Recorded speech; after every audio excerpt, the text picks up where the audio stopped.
As in a mirror, the history of civilization is reflected in our clothes. Now, it is more than the second skin, and fashion and style have become a way of self-expression. It is absolutely in style of the Kazakhs to see a deep symbolism, speak through things, objects, and rituals and material surrounding. Therefore, the history of national costume is a wonderful world, revealing our mentality.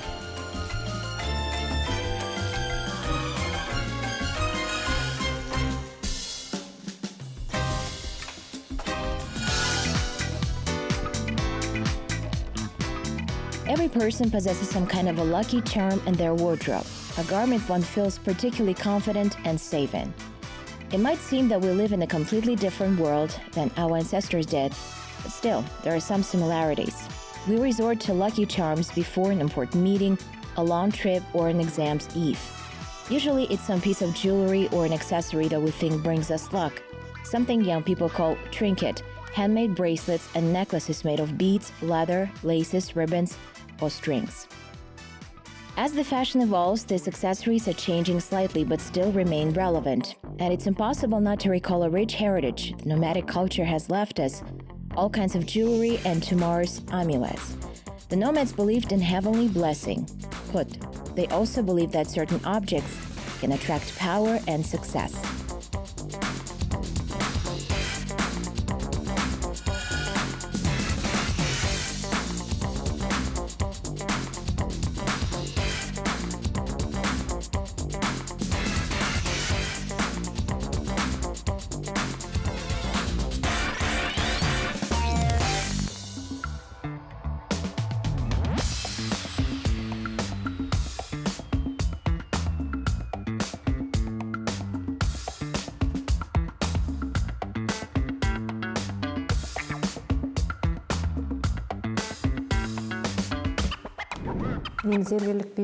Tumar, amulet, or talisman stands out among all other jewelry.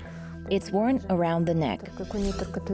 Translated from ancient Turkic, this word literally means motherland.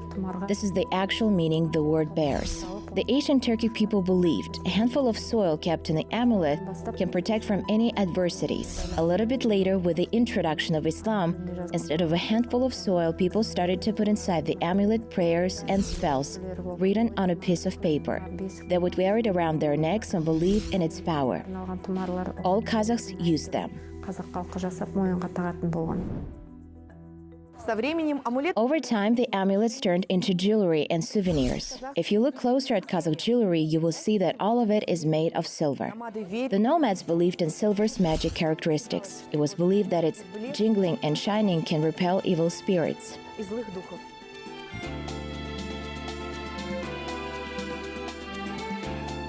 In the old days, jewelry that was supposed to protect from an evil eye and all kinds of adversities was worn mainly by women.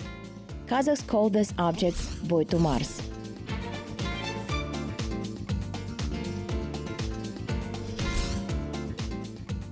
Boytumars were the amulets or talismans that were made in the early period of our history. Here we can remember the Saka period and their animal-style jewelry. Later, objects made in polychrome style were discovered. Their important features were inlays of colored gems and glass. Originated from the Huns era, the style has made it to our days. Kazakh people managed to preserve this jewelry. They can be often seen in the steppes of western Kazakhstan. In nomadic culture, a special sacred meaning was attributed to such objects, and there were lots of objects made for women specifically. Why it was women who wore amulets more and used them more often in their everyday lives. They not only wore them around their necks, on their chests, but also as guardians of their hearth. They hung amulets on the walls of their houses or passed them to their children. They believed that they would protect and defend them. In addition, in the old days it was believed that evil spirits targeted women more often, taking advantage of their weakness and vulnerability. Therefore, women resorted to amulets protecting power, wore them more often, and used them. But at the same time, one cannot say that men refused to wear amulets, not at all. They still wore them, but less often.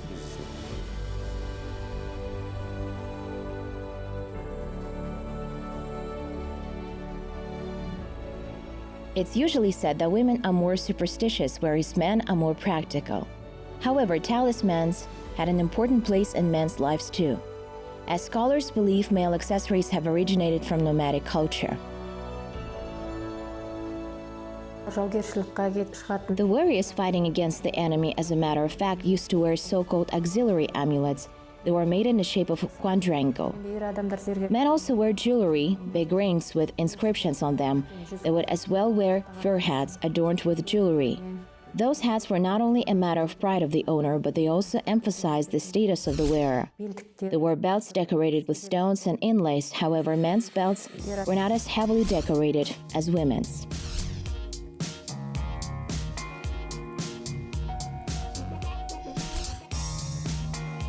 Continuity in the traditions of the steppe fashion is not only reflected in people wearing neck and chest jewelry. For example, the famous jeweler Bakhtiar Talabekov knows how popular it's among men today to wear an earring in their ears. For him, it's not merely a nod to modern fashion, but a reflection of an ancient custom and the amulet that has survived to these days. In the past, Jigit would wear an earring in his ear, and it was a certain sign for those around him. I wear nothing but an earring in my left ear. Earring in a left ear is an old Turkic tradition. The earring was worn by families' youngest sons. I myself the youngest son in my family, that's why I wear it. Why it was worn? Because all males had to participate in battles and wars. But the youngest son had his own destiny. He was an heir, someone who would continue the clan. And if he had an earring in his left ear, he wasn't summoned to war, he would stay at home.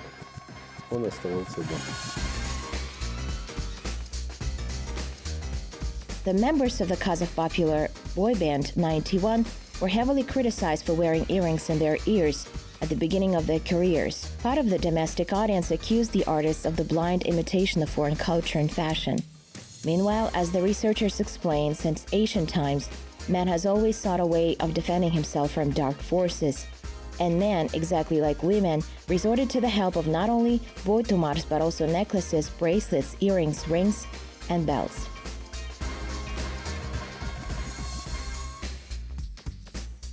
There is a word pictorial. A pictorial cross is a cross worn on a chain around the neck and the rests on the chest. Why it is called like this? You probably know there is a Latin word pectoralis, meaning of the chest. Today this cross has become a jewelry, and the bigger it is, the better. And it's not a talisman anymore because of some small symbols. But if you adhere to all the rules, any object can become an amulet or a talisman.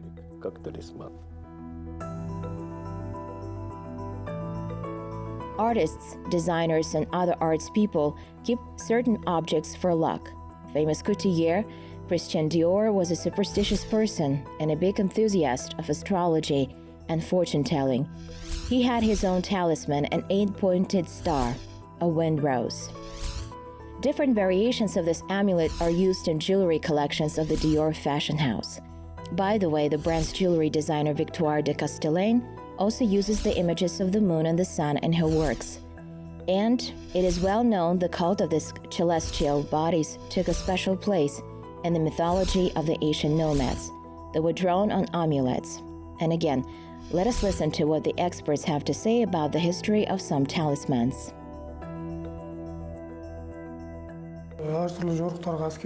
During long military campaigns or any other long journeys, the Kazakhs had a tradition of keeping a handful of their motherland soil with them.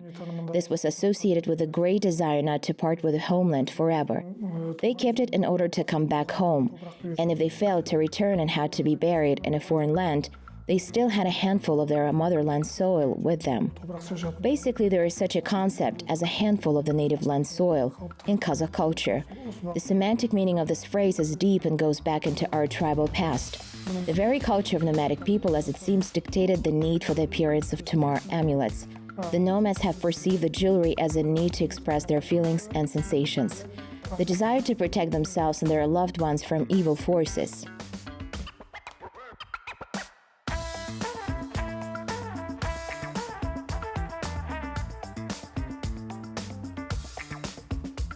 The word Tamar was used in different ages and by different nations. There is a Kazakh legend about a medieval philosopher, Al-Farabi.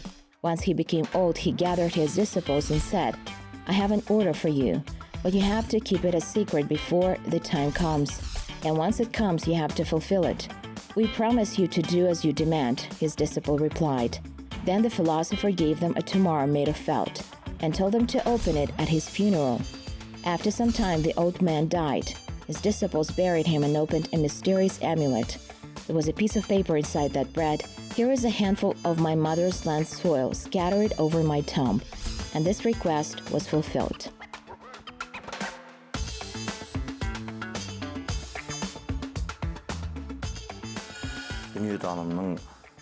The times have changed, and so the concept and the understanding of the highest powers were changing. Animal worshipping that was reflected in animal-style jewelry was replaced by Islamic period that has influenced craftsman style.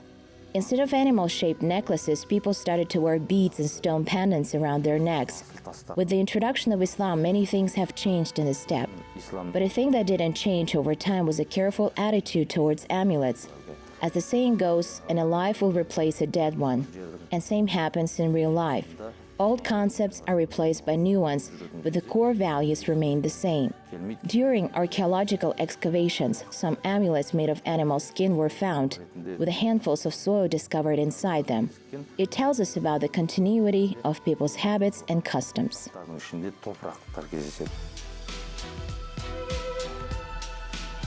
Jewelers made their silver amulets in a quadrangular or oval shape. In order for the amulet to be conveniently worn around the neck, a chain or a special thread was attached. Such objects were found at the territory of South, Central, and East Kazakhstan. Their inner part was usually smooth, whereas a written prayer, an owl feather, mollusks from the bottom of rivers and lakes, a camel's or ship's wool, which were considered sacred, were put inside. The amulet was generously decorated with gold, various sparkling stones, patterns, and ornaments. It seems that today the national style jewelry is in great demand and occupies a big niche in the fashion world.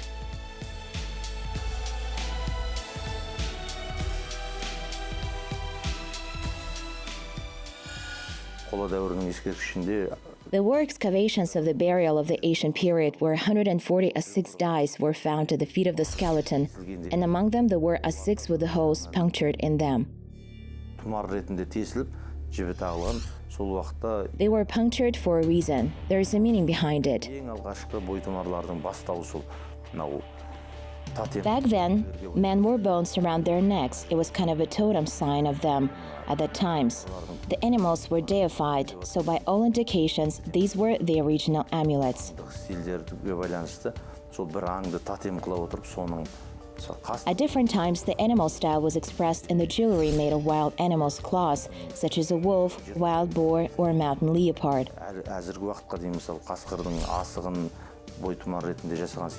As totem signs, not only amulets but certain unique objects were common as well, such as natural stones shaped by a lightning strike or a meteorite debris.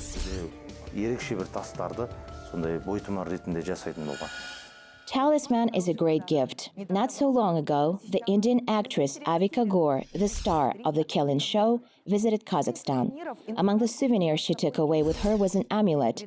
A silver accessory, alqa, was presented to her by the Kazakh actress Guljamal Kazakbayeva. The amulets that were found during excavations are mentioned in many research papers. These were the amulets have nothing in common with the modern ones. There are all kinds of handmade amulets that are being discovered. At a place called 40 Caves, not so far away from Toktamas village, Abay area, East Kazakhstan region, archaeologists have excavated objects dated back to the Bronze Age. These were the amulets and pictorial made in the 32nd century BC. Among them, there were silver objects decorated with stones, beads, and argillite necklaces with inlaid wolf or boar's fangs.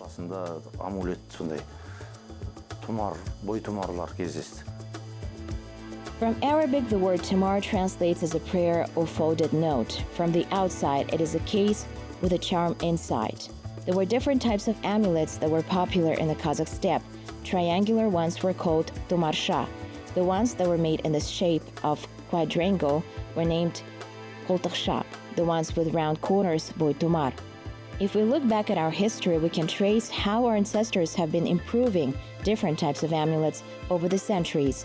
In the times of Hans Ort, so-called Ort talismans were used.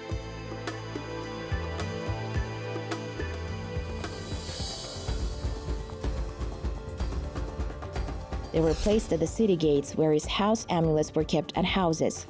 Boytumars were worn by batirs. The horse was decorated with a special talisman called a tumar, and there was one for the cattle, kustumar.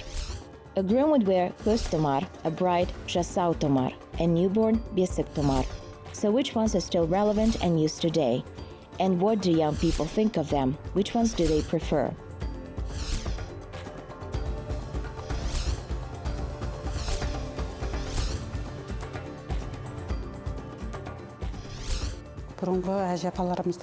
We revive things our ancestors used to wear. We revive the jewelry of our grandmothers. Among them are all kinds of jewelry: bracelets, earrings, necklaces, amulets, rings, hair pendants, belt pendants, and many others. There's even jewelry for bride's dowry, a saukilya, for instance, the headwear that is still popular today. There are also things that are used in everyday life. Among them, there are all kinds of amulets which are, apart from their practical functions, possess certain visual advantages. Our Asian grannies used to wear them on their clothing not only as the charms that protected them from adversities, but also as beautiful and functional accessories. It was common that these amulets had a combination of both stones protecting against evil eye and beautiful gems like ruby or even diamond.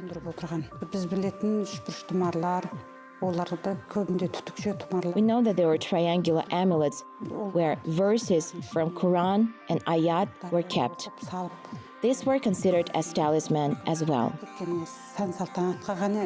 They were worn not just like an accessory, but also as an amulet with sacred verses capable of supporting and protecting its owner.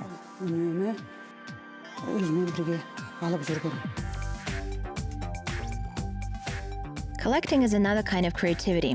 There are people who are very enthusiastic about tumars.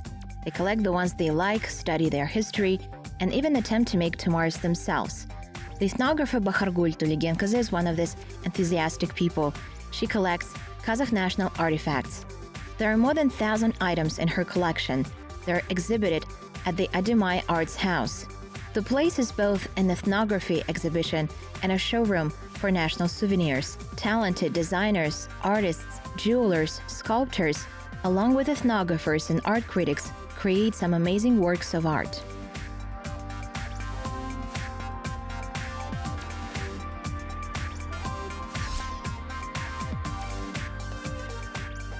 The Adimai Ethnography Museum has a huge collection of all kinds of amulets and talismans. One of them, the most unique one, is sirkishek. These objects are commonly used as talismans. Once they were nation's totem, fetish. Sirkishek that is displayed at the museum is of this kind. With the introduction of Islam, people's preferences have changed too, although it's clearly seen that the animal theme was relevant for many years. The dishes found during excavations have the same animals drawn on them as the ones drawn on the Scythian and Saka petroglyphs.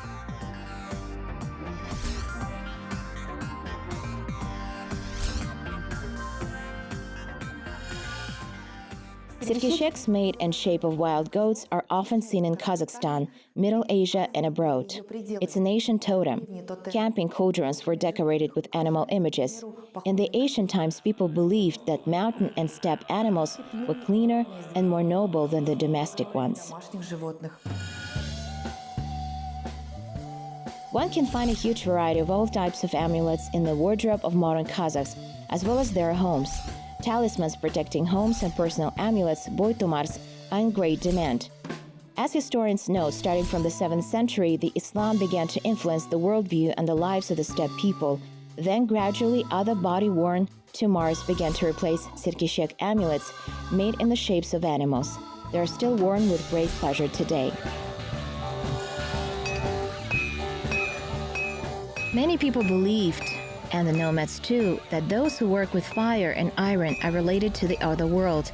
Profession of a blacksmith or a jeweler was perceived as something mysterious and even mystic. There is no need to wear a certain amulet or talisman to protect yourself. I can summon my inner energy to defend myself.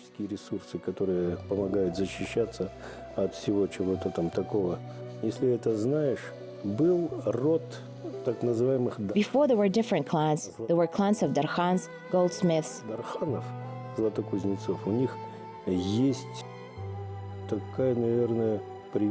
Both darkhans and goldsmiths possess the ability of reviving a spirit. They were like shamans. We work with metal and fire. There is no room for evil power when someone is working with metal and fire.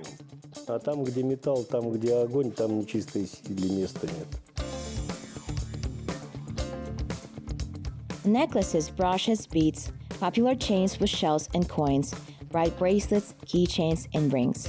As you see, there are lots of things that we perceive as a fashionable novelty or casual accessories, and that have a long and interesting history. This includes jewelry for adults and kids, men and women.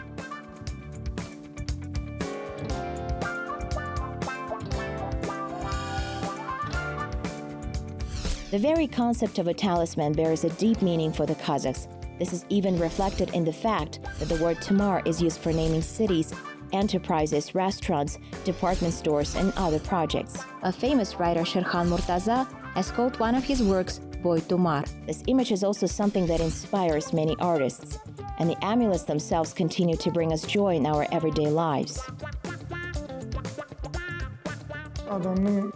For a long time, the mankind knew about a negative impact of the other energy in people's aura. Even modern medicine cannot deny this. Trying to protect himself and his close ones from negative consequences, bad thoughts, evil eyes, and jinx, a man has attributed shield functions not only to the amulets. For instance, our ancestors believed that all feathers, wolves' fangs, and bear claws can protect them from all bad things. They can reflect all negative energy away from the wearer. In the meantime, talismans' great popularity had to do with their great appearance and unique performance. Why can some beautiful, unique pieces of jewelry be considered as talismans? A lot of craftsmen attempt to make jewelry or furniture look like talismans, charms, or amulets. The ethnographer Bahargul Tuliginkızı collects jewelry. She herself has designed some jewelry too. Bahargul firmly believes that amulets perfectly reflect the uniqueness of a nation.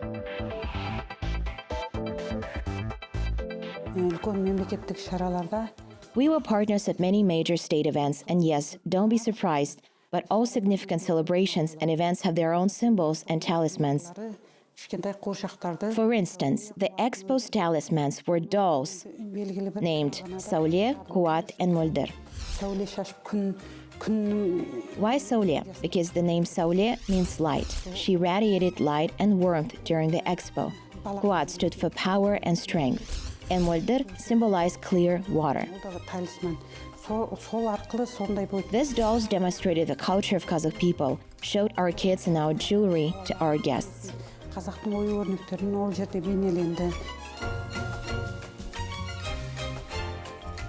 And now, let us have a look at current fashion trends. Massive accessories and oddly shaped jewelry are now trendy.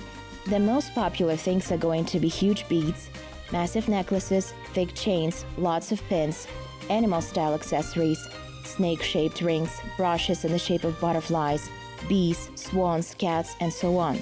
Ethnic-style pendants decorated with precious stones and gems are as relevant as usual. As we see, things that were used in traditional costume are now in high demand among modern customers. These articles are just newly designed, but lucky and dear objects from the past.